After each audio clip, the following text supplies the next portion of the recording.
Good afternoon from Budapest, Hungary. My name is Liviu Matei. I am the Provost of Central European University and the Vice Chancellor of the Open Society University Network. Welcome to this online event organized by the CEU Democracy Institute. This will be a discussion about the chance of democracy to return to Myanmar. And for this discussion, I am joined by three panelists with very close knowledge about the situation in Myanmar now and in the recent past. They are Laura Faludi, Scott Mathieson, and YY Nu. I'm going to introduce them in more detail in a second. Before that, I also wanted to welcome all participants to this online event, all those who are following us live on Facebook right now, whether they are from Hungary, from Austria, where CEU currently operates, from anywhere in the world, including perhaps some friends in Thailand and even in Myanmar. So before I introduce our speakers, I wanted to say just a few words by way of explanation. Why is the CEU Democracy Institute organizing this event? And there are two very simple explanations. First of all, the CEU Democracy Institute aims at a global scope of research. The Institute is conducting research into the evolutions of democracy all over the world, and unfortunately, Myanmar is one of the most difficult places in the world, to say the least, in this regard nowadays. After a few years when it appeared that there was some hope, we at CEU thought of Myanmar as a country experiencing emerging democracy. Well, that can be discussed whether there was something like that or not, but there's certainly the current developments are just terrible. And it is for this reason that the colleagues at the Democracy Institute are obviously interested. There is another explanation which has to do with the fact that CEU has been directly engaged in Myanmar in the reforms that have been planned, if not attempted again during the last 10 years. And that was particularly, perhaps even exclusively in higher education. I had opportunity to work in Myanmar for the last 10 years before COVID, actually, not just before the military taking over the country again, in higher education, together with a team of colleagues from CEU, and we have tried to bring in others from other parts of the world. And we have done a lot of work trying to support capacity building in higher education in Myanmar, in teaching, in research, also in management. We have also done a lot of work trying to help establish a national system of quality assurance. And perhaps our most important project was dedicated to university autonomy. I mean, we have not succeeded very much, and I have expressed my disappointment with the previous authorities, the civilian authorities, for the very slow rhythm of reforms in higher education, if any. But I should say that for us at CEU, this was a remarkable experience. We tried to use what we thought we knew from our own post-communist, post-dictatorship transition in this part of the world. We made many friends. We learned a lot from Myanmar. We brought a lot back there. You can see behind me a painting which I bought in Myanmar. I don't know whether that is Siddhartha song or another Buddhist motif, but it's one of the paintings I have brought from Myanmar. Now, obviously, many of our friends are either in exile or in hiding, or they are suffering at the hand of the military dictatorship there. And the themes that were close to our heart and were primarily of interest for us, like university autonomy or quality assurance, look a little bit like luxury when, you know, people are being not only fired and lose their revenues and pension, but they are killed. You know, they are put in prison or even killed, whether they are academic staff, administrative staff members, students, or sometimes even school children who pay with their life for trying to resist the military. So, you know, the attention in this discussion today should not be that much on higher education, but in general, what is happening in the country in this terrible situation. And we are asking this question, which is not an easy question, again, to ask, considering what people on the ground experience, whether there is still a chance for democracy in Myanmar. We have, as I mentioned earlier, 3 panelists with outstanding experience in and about Myanmar, and I will introduce them briefly, and I want to thank them for accepting our invitation to be part of this discussion today. They are Laura Faludi, who worked as an international peace worker at the German Civil Peace Service when she reviewed Myanmar's teaching curriculum for education, university, for integration of peace education. She also worked with various human documentation initiatives and reported and analyzed conflicts in Myanmar for international agencies such as UNDP or DFID. And she served as a program officer for Asia Justice and Rights. The second panelist is David Scott Mathieson, who is an independent analyst, also with a long experience in the region and in this area. He has been working on conflict, peace, and human rights issues related to governance, political prisoners, conflict-related abuses, and refugee in Myanmar, extending his work over some 20 years. From 2006 to 2016, he served as a senior researcher on Myanmar for the Asia Division of Human Rights Watch. He has written for the New York Times, Wall Street Journal, Foreign Policy, the Iradoi, Asia Times, Bangkok Post, and other publications. And last but not least, and actually we will start with the panelists I am introducing now when it comes to making their own remarks, YY Nu, who is the founder and executive director of the Women's Peace Network. She spent 7 years as a political prisoner in Myanmar. Since her release from prison in 2012, she has dedicated herself to working for democracy and human rights, particularly on behalf of the marginalized women and members of her ethnic group, the Rohingya. She was named one of the Time magazine's Next Generation Leaders in 2017, Woman of the Year by the Financial Times, and Young Global Leader by the Economic Forum in 2018. So thank you once again, all 3 of you, for accepting the invitation of the CEU Democracy Institute. Regarding the format of this discussion, I will just explain briefly for our audience. We will start with brief remarks, 3, 4, maximum 5 minutes by the panelists, trying to answer this question, is there still a chance for democracy in Myanmar from their own personal and professional perspectives?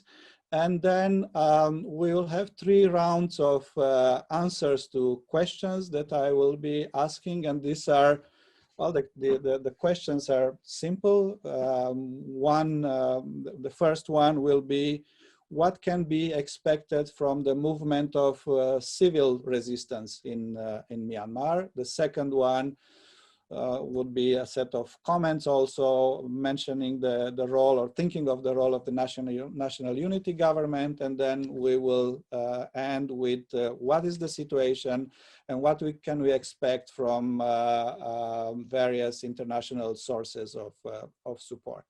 So with this introduction, if I may turn to YY Nu at first and invite her to make her introductory remarks on the topic. So YY Nu, thank you, you have the floor.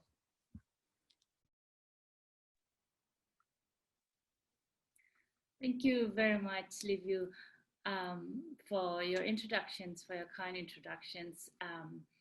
I guess the title for me is, it's like, it's not something that we should even ask, because I believe there's always a chance for democracy when we have a committed society. Right now, what we see in Myanmar is a full bunch of the entire country wanting to have the democracy. So with this will, and with this and the commitment from the people for for about 4 months now, people in Myanmar on the ground did not stop a day to go out and resist against the military in any forms that they can. There has been over 3 months of non-violence protests, and now we have some resistance movement appearing. However, non-violence protests are also ongoing, and also the civil servants are continue to disengage with their officers and refusing to go to the work. And there are the movement itself is very rich. It's many layers and from different levels, and in different forms, from the mothers to children to students to workers to all the civil servants. So I felt with this commitment, we have a chance for democracy.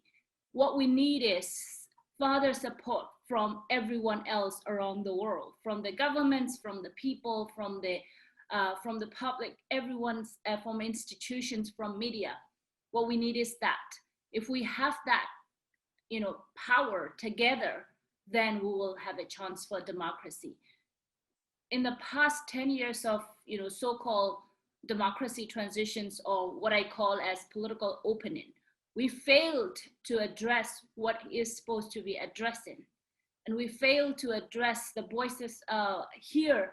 The world failed to listen the voices of the people on the ground, especially those who are those who face the most horrific form of human rights violations. Now it's for the world to listen to the voices of the people from the ground and support accordingly.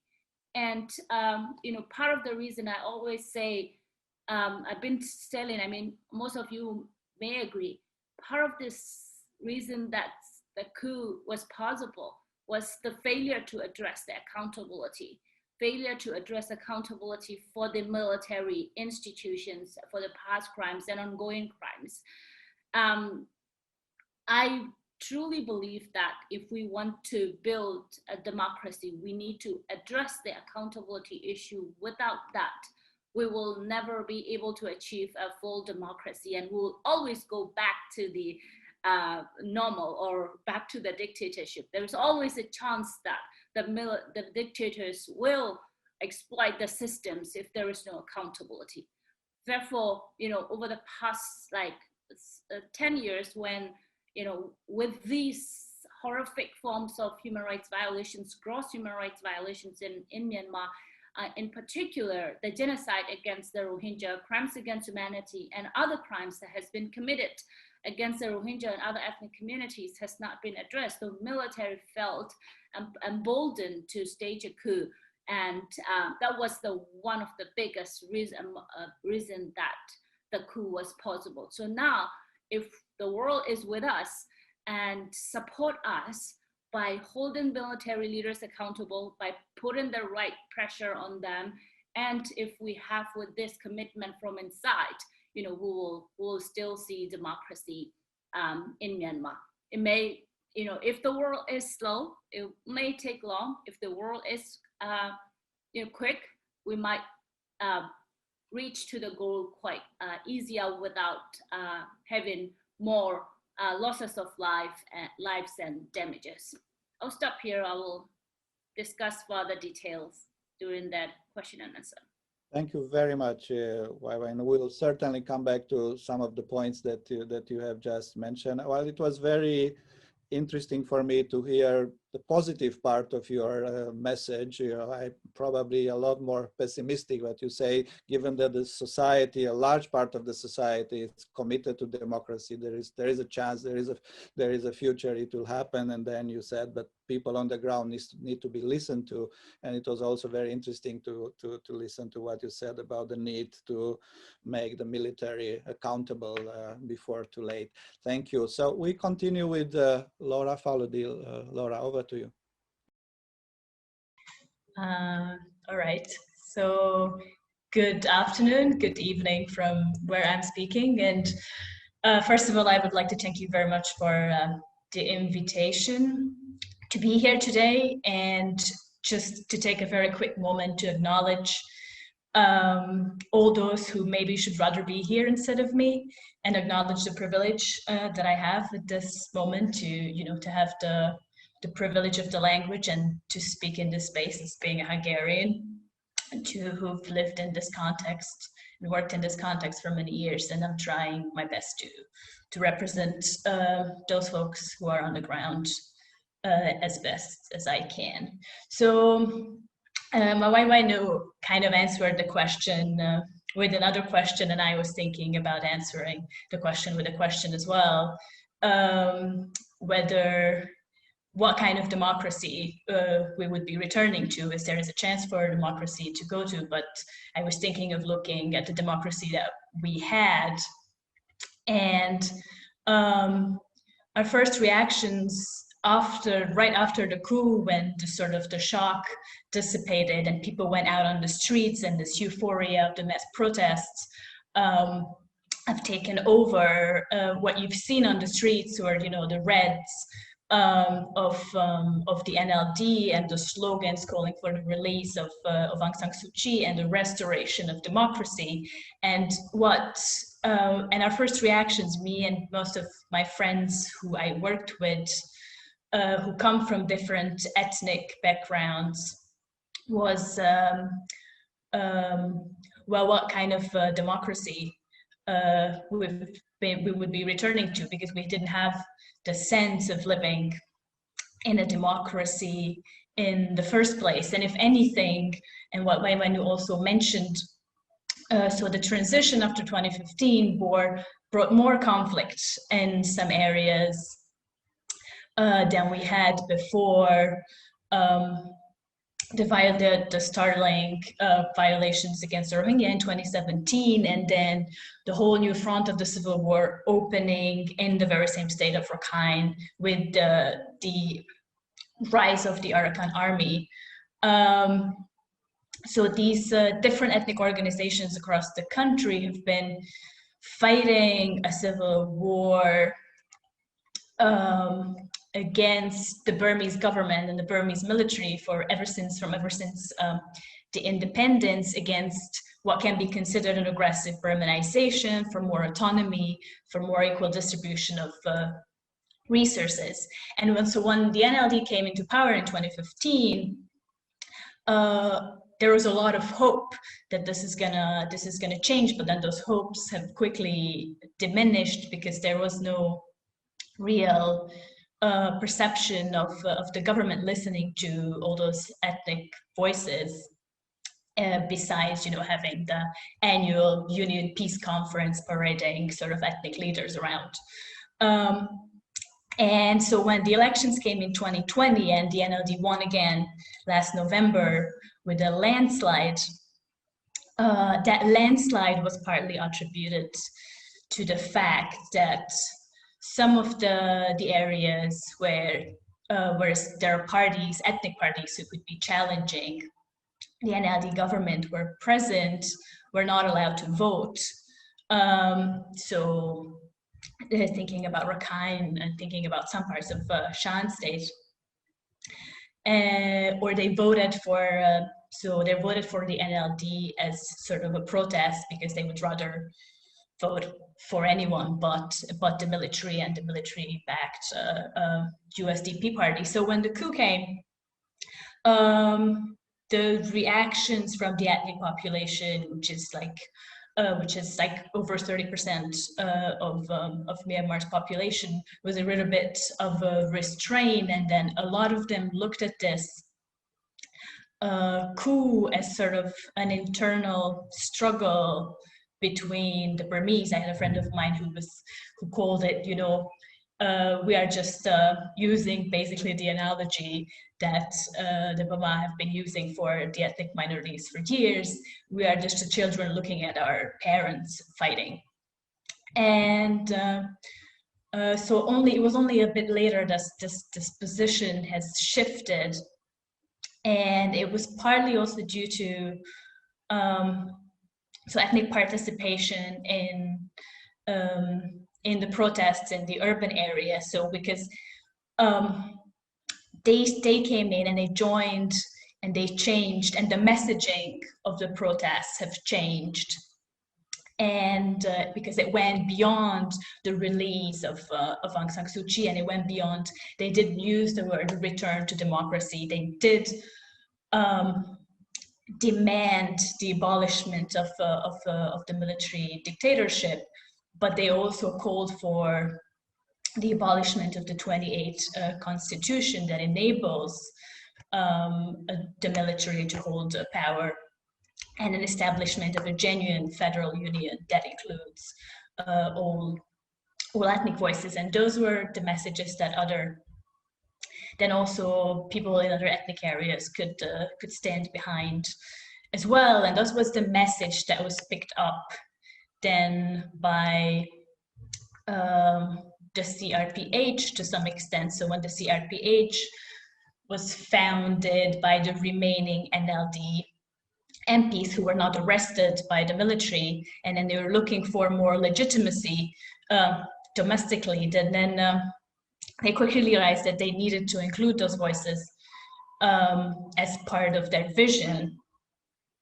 And those messages about the abolishment of the constitution, about the federal union. So the establishment of the national unity government, which I'm sure we're going to get into in a bit, and the creation of this interim federal charter were all sort of gestures or steps taken into that direction. But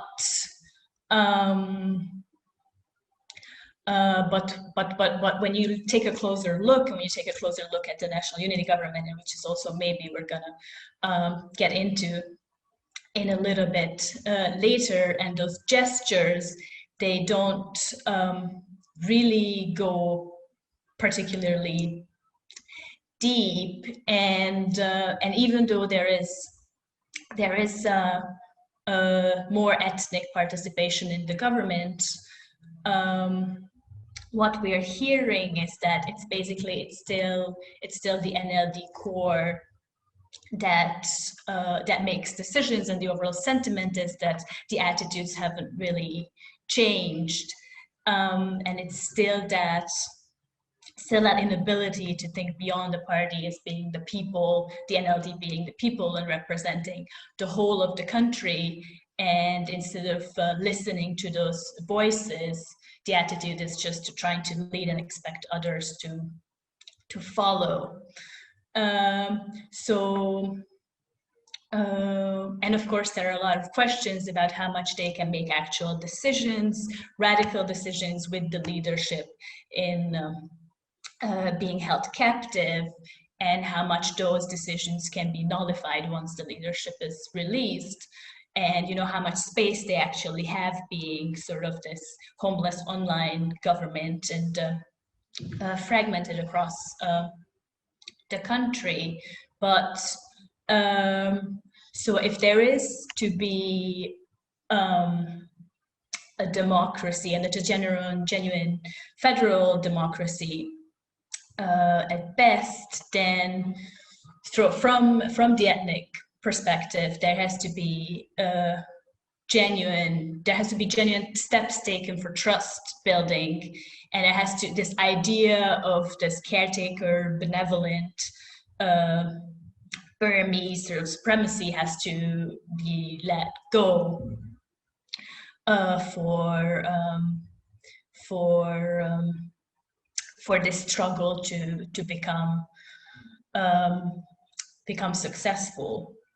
And there are signs of this, and I think what's a really encouraging outcome of all this is that in the Generation Z there is this recognition, there is this acknowledgement for the plight of others, and there's been a lot of apologies made, and there's a solidarity building. But as this solidarity, I think it would have to go up onto the to government level and into the mindset of the NUG for it to be a unifying force also within the country, beside all the international support that Vaibhav was mentioning, to move forward. Yeah, sorry, this has been a bit long. Very much, Laura. So that the same as for the previous speaker, this takes us in deeper issues, and we will come back to some of them. I think it's also very interesting to listen to you, because you are saying, what I'm hearing among other things is that when we talk about democracy returning to Myanmar, what kind of democracy? And if we look at the regime that was there after 2015, that regime, whether we call it democracy or not, further excluded and then marginalized entire groups of people. And this is not acceptable from a moral point of view, but it's instrumentally not useful also, because, you know, the democratic regime cannot resist there, cannot come back to place and then resist if there is no support from everybody who has something at stake. So Dave, you are next, please. Thank you, and thank you very much for the invitation. I agree completely with what Laura and Waywaynu was saying, and I think looking back over this past 10 years, which I think is instructive in moving forward and in democracy promotion in Myanmar moving forward, there were a lot of very good, positive things that happened, but there are also quite a lot of incredibly bad things that happened. And I think, you know, if you emphasize some of the more positive aspects of this transition, with the bravery of people going out in the streets and the kind of reconceptualization of what Burma, Myanmar will look like, you know, following the coup, I think that there is a lot of ground for hope. I mean, and my hope is in a lot of the younger people. And I have a lot of hope in these new networks of understanding and believing in each other, and hopefully that can be sustained. But we'll get onto that in future sessions. I think it's important to clarify exactly what the democracy in Myanmar was like in the past 10 years. And if you read back to the 2008 Constitution and the 7-step roadmap of the State Peace and Development Council, they wanted a disciplined, flourishing democracy. And that's what they were insisting on. And unfortunately, with the coming into power of the National League for Democracy in 2015, they appeared to want a disciplined, flourishing democracy as well. And I think all of that great disappointment with Aung San Suu Kyi, both domestically and internationally, meant that she was in some kind of simpatico with the military. And so I think both domestically to a certain extent, although as Laura was saying, there was certainly a lot of people inside the country that knew the shortcomings of Aung San Suu Kyi and the NLD. But I think we all made one big mistake, which was we took our eyes off the military. And as Waywaynu was saying, and I completely agree with you, Wayway, you know, accountability became this kind of afterthought. You know, don't let it get in the way of democracy, and that was a huge mistake. And I also think it emboldened Aung San Suu Kyi to actually neglect genuine democracy, and to neglect ongoing conflict, ongoing discrimination, ongoing atrocities of, I mean, you know, what happened in Rakhine in 2017 should have been a stain on, and is a stain on the entire NLD 5-year government, but also in lots of other places around the country.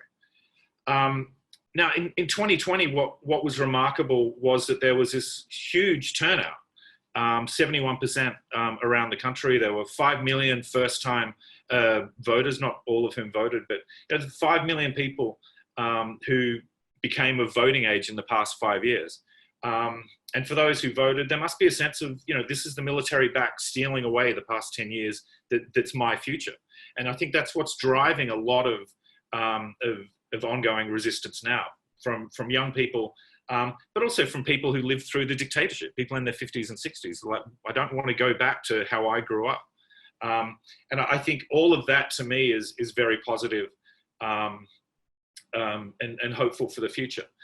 But I think the challenges of what we're going to get into with the National Unity Government and the civil disobedience movement is what kind of democratic movement that is going to be, and how they're going to work. And will some people see more importance in the ongoing fight to topple the military dictatorship?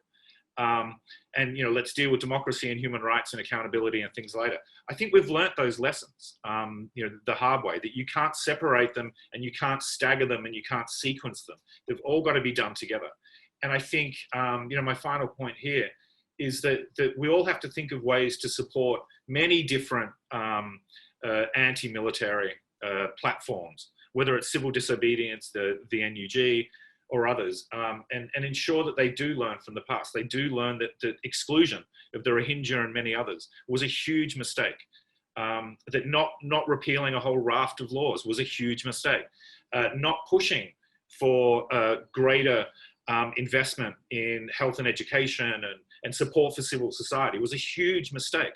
And that all of these different forces can no longer ignore that. And that is going to be the conversation that they have to have with the National League for Democracy. And let's not forget that they did actually win an election. They had a lot of incumbent advantage. There were a lot of irregularities, not enough to justify a coup. And it was mostly pretty well done, apart from all the exclusions and apart from the fact that it was done under the aegis of the 2008 Constitution. So my call and my hope for the future is that all of these lessons and the frustrations of the youth, as Laura was saying, are all borne out in the future negotiations and the future actions. And Myanmar, I don't think, should be wrenched back to the past. And it's got to reimagine what kind of future that it wants, and that means a more inclusive and understanding society. So I'll end there. Well, thank you very much, Dave. And your intervention takes us very nicely into the next round when you talk about lessons. I think all your interventions, all three interventions, have been a very good analysis of what has happened in the recent years, what is happening now. So we may ask the question, what can be done and who can do anything relevant there? Perhaps this analysis that I suggested in that regard, that it's too or not justified, we separate perhaps too much between the popular resistance and the politically organized resistance. But why don't we start with the civil resistance, the popular resistance, the movement of civil disobedience, which, as you said, it's amazing in its depth and also the number of people and the price they are paying, because parents refuse to send their kids to schools run by the military. Civil servants refuse to report for duty where they are hired, and they, as I said at the beginning, they lose not only their salaries and their pensions, but sometimes even their lives. So my question would be, who is in this movement of popular resistance, and what is the chance for this movement, and what kind of support they would need? So what are the prospects there? So perhaps we can start once again with Wai Nu, if that is okay with you. Thank you for the questions, and it was very insightful to hear from Laura and David. So when we talk about the popular resistance or civil disobedience movement, we need to remember that the movement has been started from the ground, from the grassroots level. It started from the civil servants, the government staffs, and as a civil disobedience movement of like refusing go to the to work with the military and following the street protests by the workers and youth and students and women on the ground. Initially it wasn't actually connected to the NLD or political leaderships or political the part of the movement. So, and that movement itself put the pressure to the political leadership to come up with a more organized and effective leaderships that people want to see to make this movement work and more effective. And that grassroots movement put a lot of pressure to the NLD's MPs, elected members of parliamentarians to really form CRPH and now, NUG. So that is how it was powerful. And as I said earlier, it's mostly led by young people from the grassroots level, but it's spread across the country and across the generations and across the sectors. And it's come many different forms. It's very organic and it's still ongoing until today. So one of the most powerful thing that they've been able to do is because of this, very organic and strong responses and quite organized among themselves. It might not be connected to everybody, to everyone, but they are quite organized if they are doing an actions, and thus, they successfully able to make the country dysfunctions, make the military unable to run the country, to function the country. So they were able to stop the banking sector, economy, and the other services, government services, and local administrations. The military has power on the top in Naypyidaw, but one of the ways that they used to control the country was the spreading their power to the ground through the local administration systems. But the movement, the civil disobedience movement, has destroyed that. So the local administrations are not working in most part of the country. But in some part, they're still able to. In most part of the country, they're not able to function. And beyond that, actually, there has been consumer boycott against the military economy, military businesses, and these are very powerful. I have never seen this before domestically. So these are very powerful. Like, people are giving message to the world that whether you respond or not, we're gonna take our own actions. We're gonna punish this military with our own ability and with our own strategy. And that's what the people are doing. That's why I feel the grassroots movement is still very strong, and it's been organic, and it's been so powerful, and people are like so committed. I think this is something that the people in Myanmar, like younger generations, have done incredibly well. They have faced so many challenges. They have seen the brutal killing of their colleagues and friends in front of them, and over 800 people have been killed, as you know, and over 4,000, almost 5,000 people have been detained over the past 4 months. And the killing, the massacre of indiscriminate shooting of the protesters, that killed even young children as long as like 7 years old. But it didn't stop them, it didn't stop people. And as like David said, this generations of people wanting to have a better future, a freer future, they might not necessarily know what exactly that look like, certainly not the military dictatorship. And that is very powerful. So yeah, that's what I would say. And I have huge respect, and I've been working with a lot of my friends and colleagues, coordinating constantly. And I know, how nothing will stop them.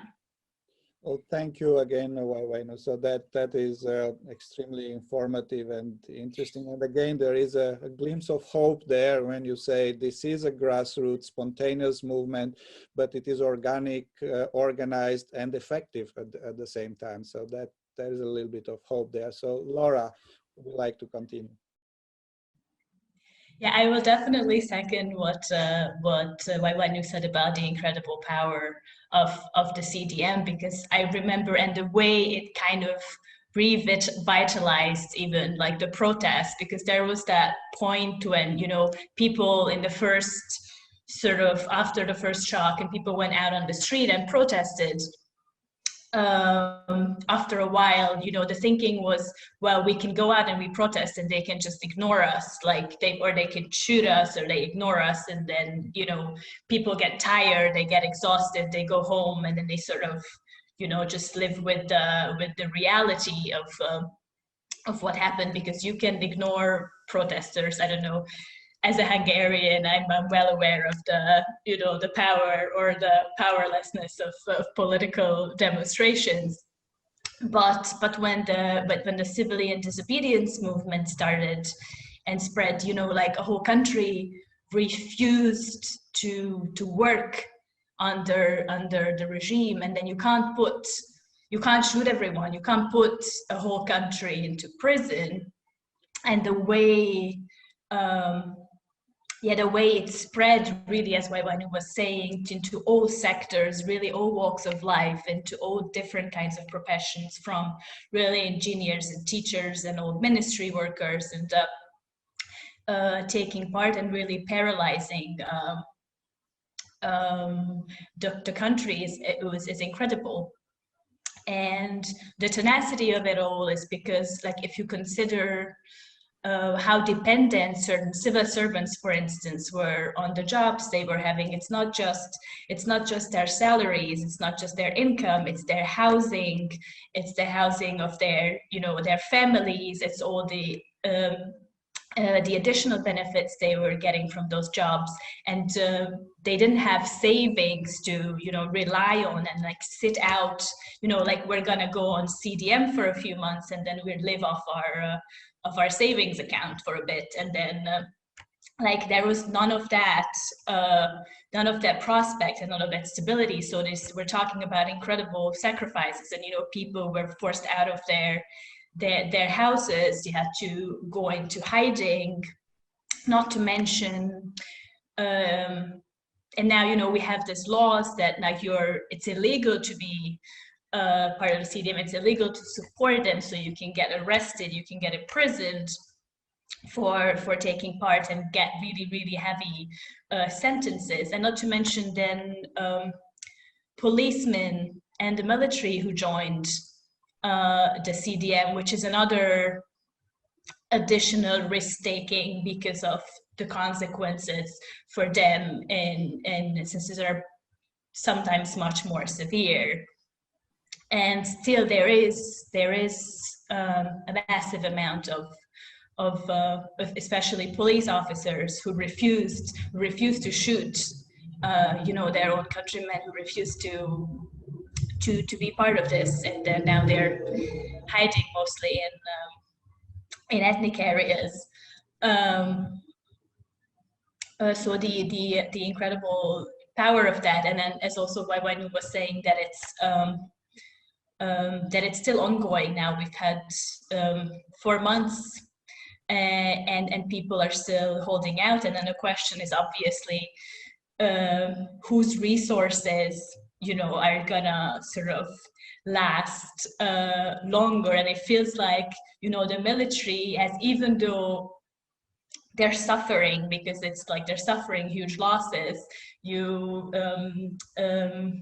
for instance, now, you know, part of the CDM is people refusing to pay their electricity bills, right? And so there's been no income from like many parts of the country 4 months on, and from electricity, which is a big part of the Ministry of Electricity and Energy's budget. And so those are heavy losses, or the boycotts that Matei also mentioned of Myanmar brewery, for instance, and some, you know, international groups pulling out of joint ventures because of also some of these losses. But there are still they have other sorts of income that sustain them, and the question is, you know, who's gonna last longer, and whose resources are gonna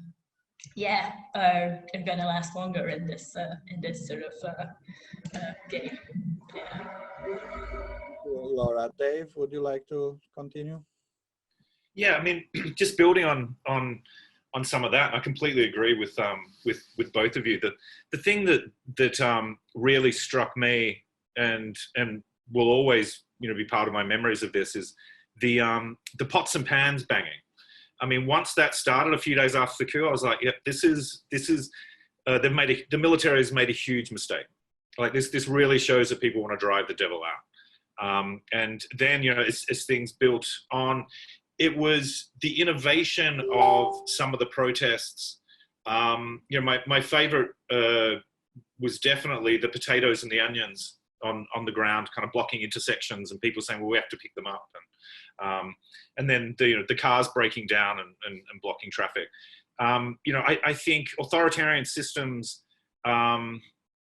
really fear two major things. They fear being toppled and facing justice. And second, I think they fear being laughed at. And the thing is that this movement has a far more acute sense of humor and knowing that the military hates to be ridiculed. And there's a large part of that that's driving CDM and a lot of the peaceful protests. The second part, building on what Weiwei was saying about you know, the breadth of this across Myanmar society. You know, you've got engineers in Mandalay going on strike, educators here, and people in banks and government workers, and it's mind-boggling to think of how many people have been sacked in various sectors, as Laura was saying. You know, a friend over the weekend was posting things on Facebook that he was keeping track of how many university lecturers had been fired. And so, you know, what I just wanted to add was it's the geographic breadth of this as well. You know, who would have thought that people in Miek was so anti-military? You know, so that you've got all of these, you know, amazing, you know, and the ones that I've visited, very beautiful towns all the way throughout the country. Like, oh, you know, wow, people in Musei on the China border staging very big demonstrations. People in Myitkyina coming out in force.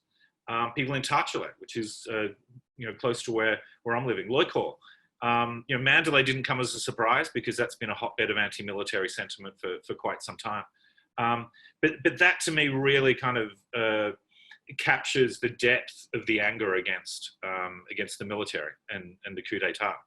Is that there's so many people in society, but so many people all around the country, even in areas where non-state armed groups operate. And for various reasons, they're trying to do deals with the State Administration Council. There's still been people coming out and expressing outrage against the coup. And the other thing that I just want to finish on is that this kind of movement that uses, you know, not going to work, boycotts, all of these different things, is something that the military, which has, you know, a wrong-headed approach to its own society, which it still refuses to fully understand or even care about. They will be incapable of predicting where a lot of this will happen. And I think the CDM movement will, and you know, the people themselves have the initiative now. They can go quiet for a couple of months, and it's kind of interesting when you speak to journalists and diplomats and they're like, well, things are quietening down now. And it's because I think that they want to get back to normal. It's like, you're not in the driving seat here. The people of Myanmar are. And you're not going to know what they're going to do. So that to me, the unpredictability of this is what should be scaring the SAC and the Tatmadaw and the security services, because and you know, we live in a post-prediction Burma. you know, I think that there was a lot of very bad predictions over the past 10 years, you know, across the board. But right now, there's no way that you can tell where this is going to go. That decision really is in the hands of people in Burma. Thank you, Dave. Well, this is something to certainly remember post-prediction Burma and how unpredictable it is. I was also thinking, and I'm not trying to transform this discussion into something that is too sternly academic, but I was thinking, listening to you, that this civil disobedience movement appears nowadays in Myanmar appears to be different from other forms that we knew from South Africa, or not to talk about India under Gandhi, or Yugoslavia and Milosevic. So it's something special. It seems to me, a new type of civil disobedience, and I'm sure people will be studying it and writing about it. But because we only have about 30 minutes left, I wanted to move to the national unity government segment of this discussion. And because Laura, well, all of you said some things about it earlier, but Laura started to talk about it, I will start with her this time. And, you know, it would be interesting to come back to some of the issues that Laura and you all raised, like, does it matter how inclusive this new body will be? Is it the case that it can operate at present only in certain parts of the country? What about their, whatever it is, perhaps commitment to the 2008 Constitution is too much to say, but the continuous referencing of that Constitution, how useful is that? Going back to something that David said, but in a different context, is there a military dimension of the political resistance and the work of the national unity government, talking perhaps of militia, if not military operations or forces proper? And what about the entire discussion about the ethnic groups and the difficulty or unwillingness over the years, decades in Myanmar to deal with that reality? So as I promised, we start with Laura this time.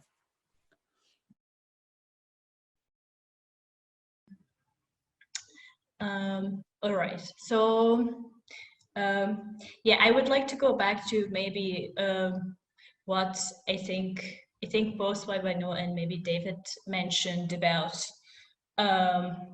mostly David's previous intervention about how these forces kind of need to also work together, and like just one or the other probably won't be successful, and they have their own sort of purpose that they're serving in this the bigger picture of things.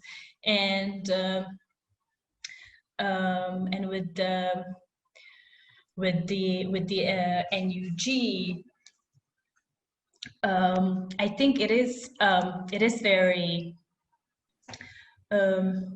very important. So when the movement started, so it was organic, it was from grassroots, as Waibano was also mentioned. So there was no leadership, and even like the original protests were different from the protests in '88 in terms of that there was no like recognizable sort of leadership who could have been then taken out, and that sort of destroyed the movement, but it was all coming from the ground. And then, for also international recognition, or sort of to have a kind of leadership, it was sort of needed to have some sort of organ or some form of government to look up to, can also represent maybe the country externally, but also try to work as a unifying force around all these movements. And I think NUG was trying to do that, but it's of course very difficult, and I felt a little bit bad for being a bit maybe too harsh on them earlier, because it's a very difficult position without having, you know, like an actual power base and having to be in hiding most of the time and like not even in the country. And then, this whole idea that that they're having a mandate, I think that has to be maybe handled with more care, and there needs to be a genuine commitment to really trying to listen to all these different voices, and instead of just, you know, pushing out what is happening now, it's I don't know, I feel like there is a statement every other day coming out about something that are very important words and then big words, but and then there's a video about, I don't know, on NUG's Facebook page every day with some updates, but something a little bit more meaningful that also gives you an idea about what kind of strategy they have. There is a roadmap, but what are they working towards, and what does this working towards even look like? Because I think there is what is concerning a lot of people is that we don't really see where you're going to, and then there's just the in terms of accountability. What Vanu was saying, there was this, I think today there was a statement about in relation to ICC and the NUG's willingness to work with international accountability mechanisms in relation to the events past February 2021, which is again, you know, it's like, it sounds good, but then it leaves this sort of like this taste in your mouth, and it's just because those are the events that we're not, you know, responsible for. So like, so this sort of, yeah, so I feel like there needs to be like more, something like more tangible. And in terms of the federal army, I think what the concern is, so when people heard that there was a call for the establishment of like the federal army, I think for internationally also there was a lot of like sort of fear, and then like maybe even if they were willing to recognize, really engage with the national unity government, that maybe stopped them, you know, dead in their tracks a little bit. But what I was always thinking is that from the context of Myanmar, it makes, from a certain set, it makes total sense, like the establishment of a federal army has been part of discussions for a very, very long time, because the Tatmadaw is so much of a Burmese nationalist institution that was never inclusive towards, it was very nationalist, it was not very inclusive towards all the ethnic minorities. So the idea of establishing a federal army made sense as sort of a unifying project, but as it looks like now, it's also, it's becoming something else. And then what the discussions that people were having in the back, again, it seems like they're just trying to establish a parallel Burmese army, that it's not the Tatmadaw, and it's less like the actual federal army concept, which is then, yeah, which if it's the case, then it's not particularly, so just to have the army of their own, it's just not particularly, I don't know, encouraging, I would say. Yeah. Thank you, Laura. Dave? Yeah, just quickly to add on that with the NUG's People's Defence Force and the trainings, and I've read a lot of the things, their aims and objectives, and they've got a code of conduct and all of these things. I guess two things to say. One would be, when you're looking at an armed wing of a political movement, you've got two elements. One is the military effectiveness of it, and second is the symbolic nature of it in opposition to an entrenched military that is your nominal foe. And, you know, I think having a startup military is difficult in the modern world at the best of times. But in Myanmar, we have to remember that two of the most, well, three actually, of the most aggressive, well-disciplined ethnic armed organizations were started 12 years ago. They were trained in Kachin Independence organization area, and that's the Arakan Army, the Ta'ang National Liberation Army, which has a much longer history in a different form, and the Kokang, the MNDAA.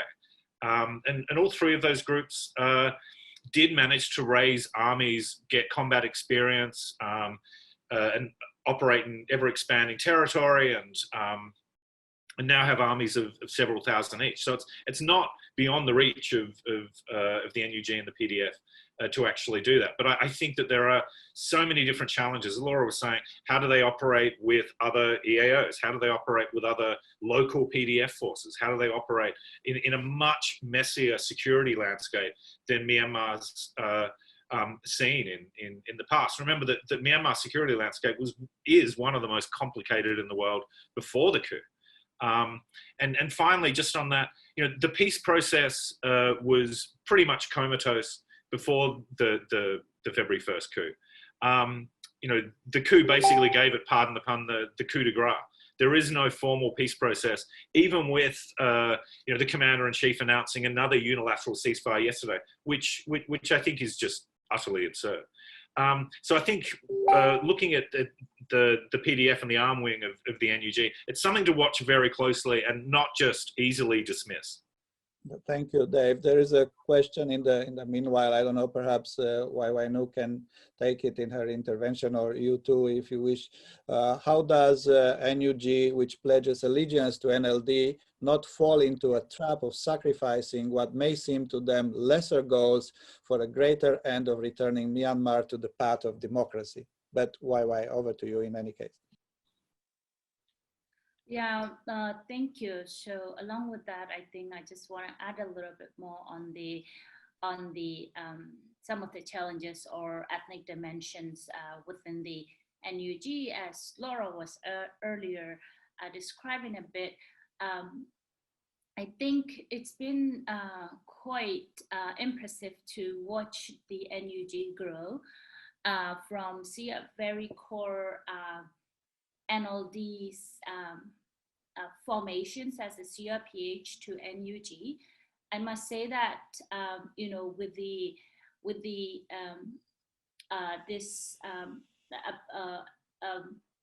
this like all the development or effort that they have been made, some of these are quite incredible, including federal charter. I mean, the second part of the charter has been still problematic.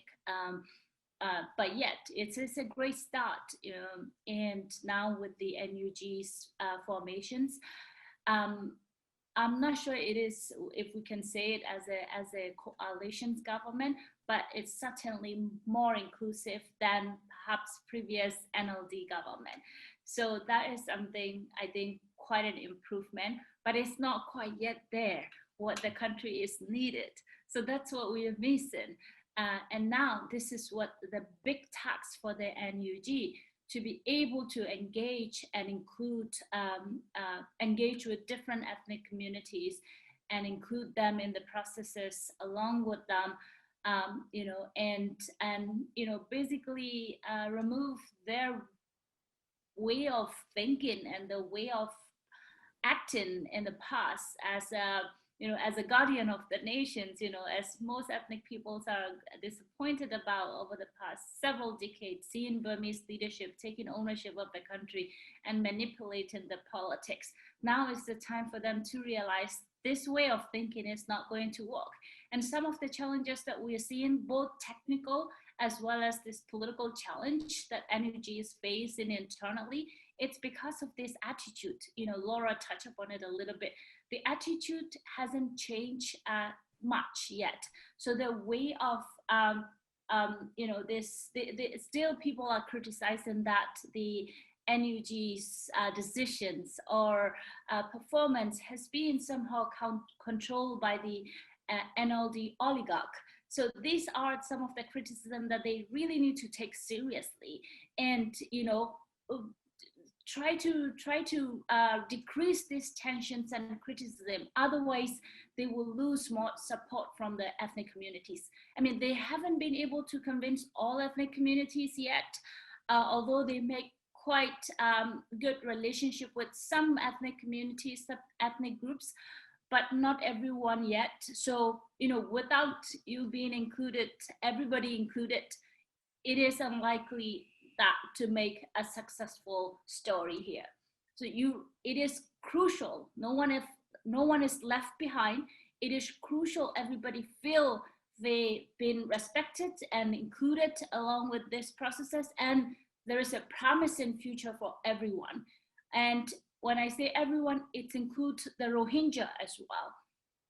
Right now, you know, NUG is feeling heat pressure from domestically, from the civil society organizations, from the Generation Z to the international community to address the questions of Rohingya, to respect the Rohingyas' rights, and to genuinely put a effort to promise to bring justice and accountability for the crimes against the Rohingya, for the suffering of the Rohingya, as well as to include Rohingya in the processes. Although there has been some effort made, but as we have not seen a very, I guess, a more genuine effort yet.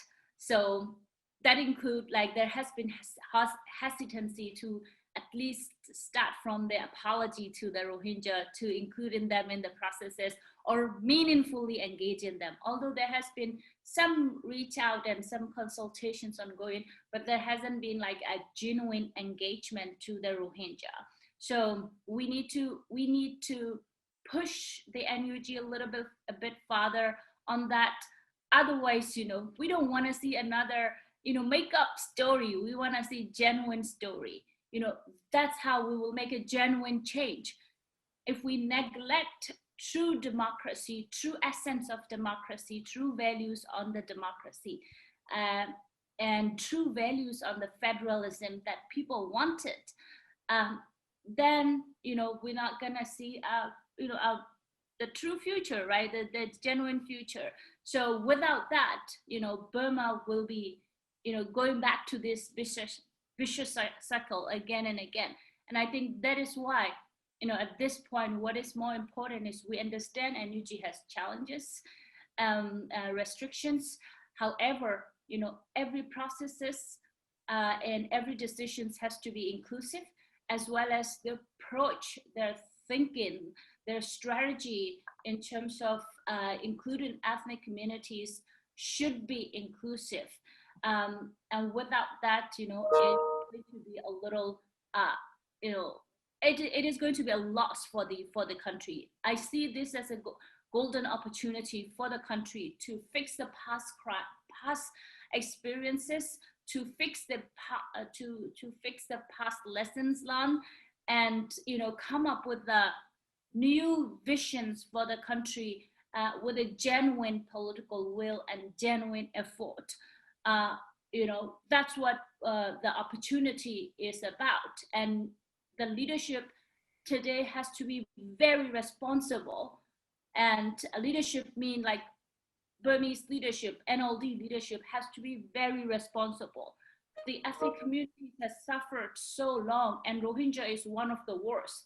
We are denied of our ethnicity, you know, the identity as an ethnic group in Myanmar. We were denied of every other basic rights, and we even faced the genocide. And we never had a true freedom, privilege of enjoying true freedom.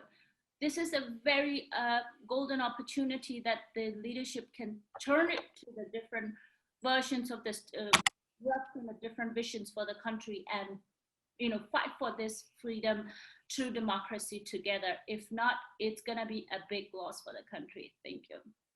Thank you very much, and thank you all for your insights about the civil disobedience movement and the politically organized resistance, including, you know, it was quite a lot about the military aspect of it, which was interesting. Why don't we turn in the remaining time, which is about 15 minutes, to the international dimension of this. And I don't want to suggest your answers, but my own feeling is that the international response has been quite muted on the one side, coming from democracies, the United States, European Union, Australia, ASEAN as well, I should say.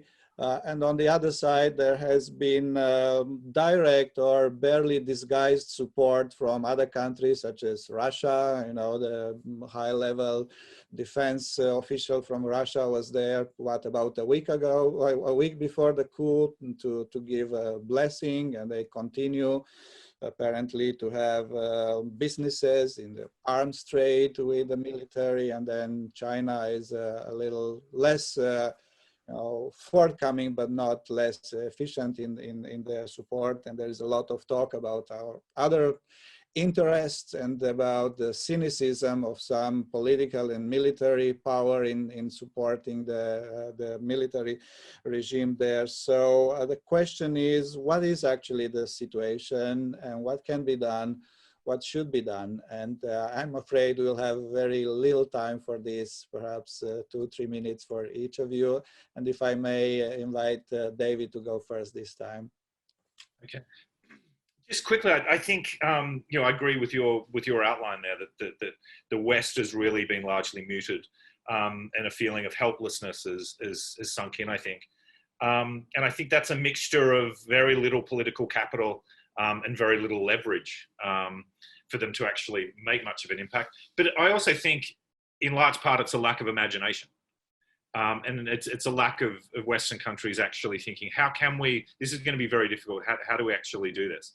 And you get this whole range from, say, New Zealand, which just severed ties soon after the coup. And then you've got this mixed response. If you look at the number of targeted sanctions, the US have put 48 on individuals and different entities. Canada's put on 35. The European Union's up to 23. The UK is not looking too good with 12. But then you've got Australia with 0, no targeted sanctions at all. And reiterating this almost messianic belief in their own importance when it comes to Asian diplomacy, when their way of quiet diplomacy and talking to the military has had no success whatsoever. And so I think all of us and definitely people inside Myanmar need to keep propelling the West to take a much stronger stance and to use far more political capital to pressure. ASEAN is basically an empty vehicle. It's if you can imagine I think the West has this view that ASEAN is the tortoise and we're the hare. The slow tortoise wins the race and the hare just runs around. No, ASEAN is a turtle that's upside down, just can't move and it flails around. It's a complete waste of space. No one should put any more effort into it. The efforts of the UN Special Envoy, fantastic, but just given the situation, it's going to be very difficult. The one thing that I will add that I think is really important is that Western countries need to prioritize continuing humanitarian engagement in the country. There's now more than 1 million people that we know of with acute humanitarian needs. That will grow as the joint combination of the pandemic and the coup will come down. So I think the West really needs to find far more artful ways of balancing forms of pressure, but actually continuing to engage to actually help people with much needed assistance. And just a final thing, there's now a very big push for an arms embargo. I personally think that an arms embargo won't work. You won't be able to actually get it up in the UN General Assembly, and ASEAN, pressuring Liechtenstein not to do it. However, I think it is incredibly important to keep supporting the move towards an arms embargo, because it keeps those issues alive. It keeps in the spotlight the support from Russia and China and many others. So I think an arms embargo can be used to remind people of the brutality of the SAC regime and its international backers. So I'll leave it there. Well, thank you, Dave. There were a few very clear recommendations there. I will also remember the image of the tortoise with legs up, that would make a sad caricature. Laura, if I may ask you to continue, and perhaps you may want to address one question that I see in the chat, and not because you are the European among the members of the panelists, but the question is, when does the EU acknowledge, or when will the EU acknowledge the NUG? I'm not claiming you have any direct links with the European Council or the European Commission. No, but as a matter of fact, we've been part of sort of a campaign that was like targeting different European governments, so the MPs on the national government level, but also in the European Parliament. That was basically pushing for the recognition of the NUG as something that's sort of easily understandable, and a step that can be taken to directly support the struggle in the country, and that could open up channels for the NUG also to access more support in terms of funds and etc. And then it would be very much of a symbolic value and a lot of support for the people of Myanmar, as well as as a sign of international support. But I would also so what we were getting as a response is that we're recognizing states, not governments. So this is always and then even though there are precedents in the case of Venezuela, for instance, that it's sort of it's a bad precedent, or it's something that like people don't like to look back to. So I think there's also this sort of a little bit of fear, but with but also this attitude of like not with engaging with both sides, but we don't want to recognize, or we don't want to legitimize the military government with engaging with it, but we do kind of have to in a way. And then I will get back to that also in terms of like humanitarian support. And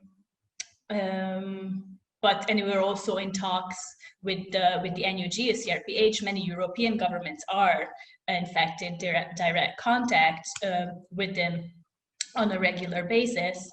It would eventually lead to the military regime then being legitimized by this sort of like inaction, I think, in the long run. So when well, I can't answer that. I hope soon. And yeah, we're gonna continue to work on that on our end. And I just wanted to get back to one point that Dave mentioned about humanitarian engagement and the importance of that, because one of the first reactions, and because this is sort of my backyard of operation, but this is one of the first responses to the coup was obviously that a lot of development projects and a lot of the international engagements was frozen, and a lot of the projects were ended immediately. A lot of actors disengaged. They pulled out funds that were understandable in terms of, again, coming from this logic of we don't want to legitimize this regime by engaging with it, but it also left millions and millions of people in incredibly precarious circumstances. And now there is this there is a growing number. There was already, for instance, a large 500,000 plus IDP population in the country before the coup even happened, and now more people are being displaced by the flaring up of conflict in different places. And what is happening is also the international attention is incredibly like short span, in a way that like we have the crisis in Chin State, so now all the funds are going to Chin State for this week, and then next week we have a flare-up of conflict in Kaya, so now everyone is trying to get money to Kaya, but at the same time the issues persist and the rest of the country as well.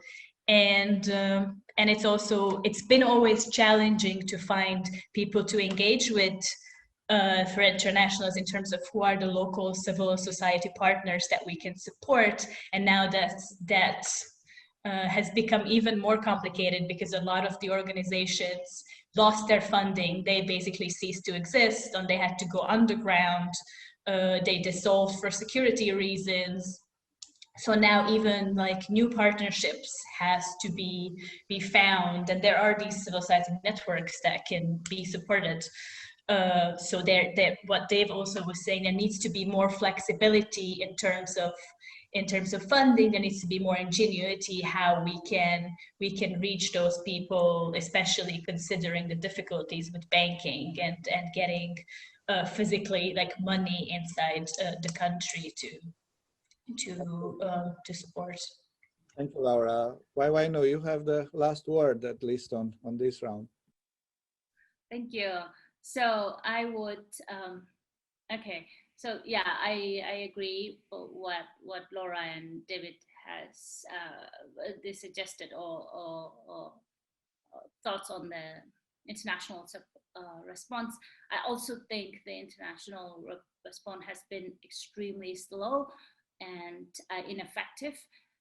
The UN Security Council, seeing all of this massacre on the street, the UN haven't been able to make any strong actions yet. No resolutions have come out, knowing that these crimes has been committed by the military that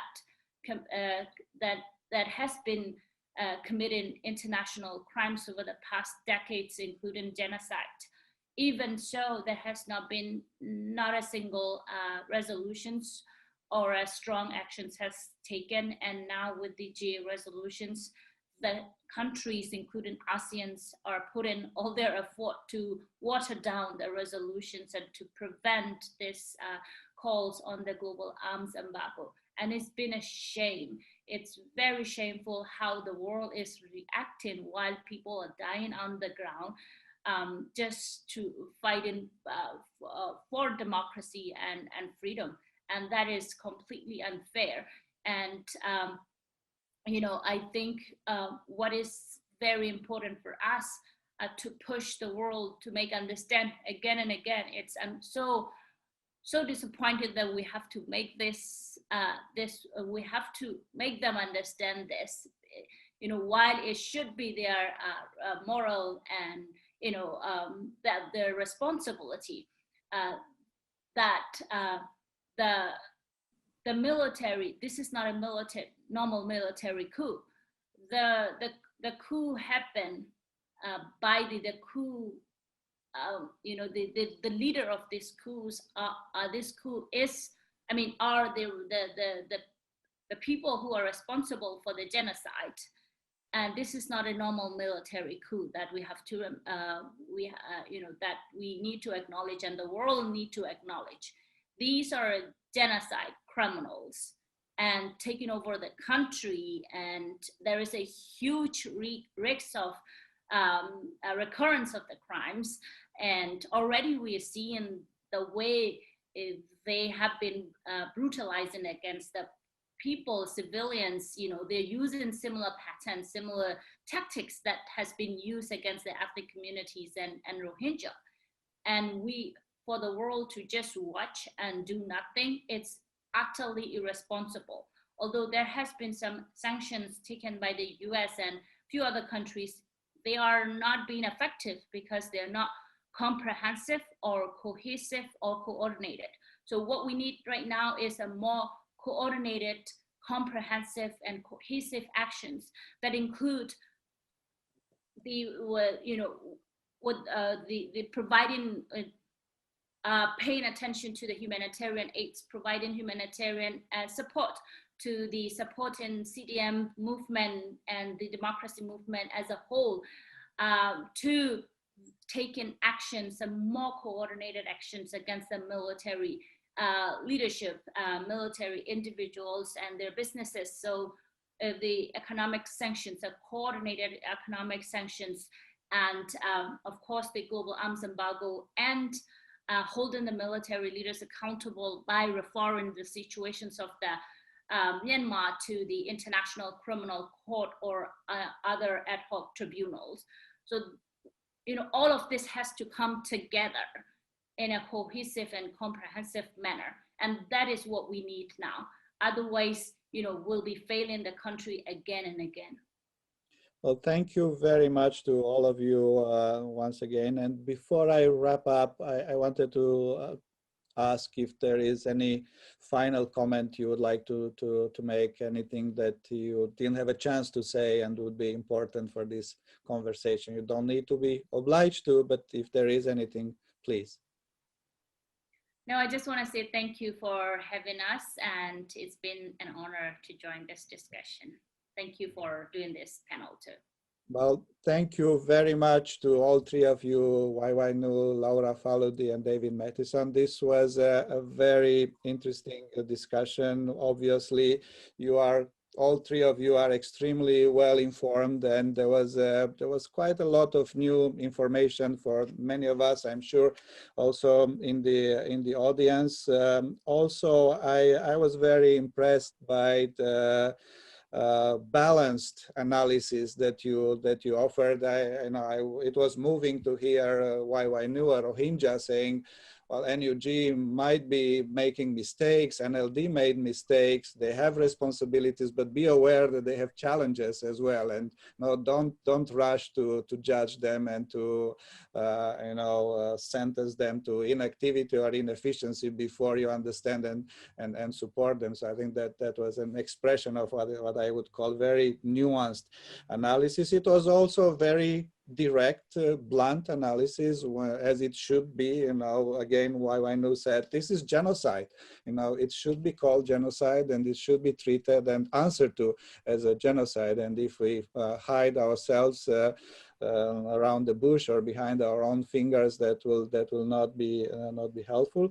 There were also several very precise recommendations. Well, I'm sure perhaps rather than the Democracy Institute, you have your own avenues to pursue these recommendations. But I do want to say on behalf of the Democracy Institute that this conversation remains available online. It was recorded. I hope you were told by the organizers before, and I'm not doing this too late now. I'm not going to summarize myself the recommendations and the lessons that you mentioned. I have a couple of pages for my own use, but again, perhaps my colleagues from the Democracy Institute would be able to do something with this in whatever form. So once again, thank you all for your insights. Thank you to our participants, and most of all, and I will really end with this, I want to thank you for the optimism, for the element of optimism in your interventions. So I had a short summary prepared for myself to read about the number of people arrested, number of people fired from their jobs, people sentenced to death, and this is what we hear normally, and this is true, but it's all dark and deprived of any hope. And it was good to hear from you that this is all true, but there is hope. So thank you so much for this. Thank you.